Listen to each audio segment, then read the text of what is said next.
Този поздрав е специално за Аниф, за неговата любима Емилия и за сина им Мустафа! Да сте живи и здрави, винаги заедно, с много щастие, късмет и берекет. На здраве!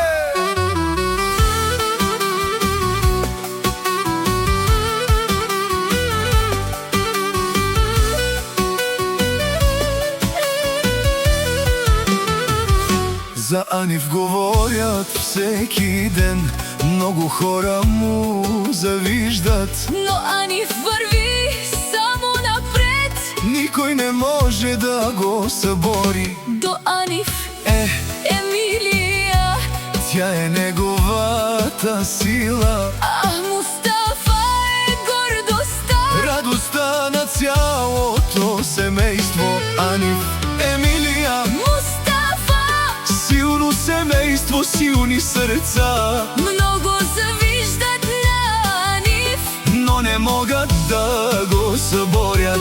до Аниф Емилия, до Емилия, Мустафа, само напред, няма назад. винаги заедно, винаги един отряд.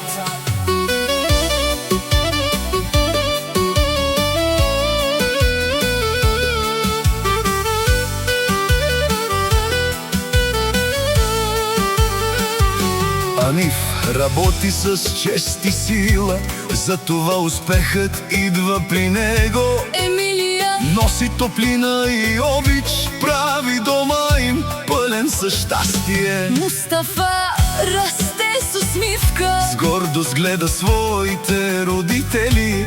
Емилия и Мустафа, нека Бог винаги ви закриля.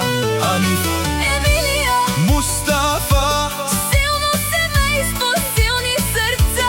много завиждат На Аниф, но не могат да го съборят. до Аниф Емилия, до Емилия, Мустафа, само напред, няма назад. винаги заедно, винаги един отряд. За Аниф, За Емилия, за Мустафа, здраве, щастие и много успех. нека всеки ден ви носи радост. А завистта да остава зад гърба ви. На здраве!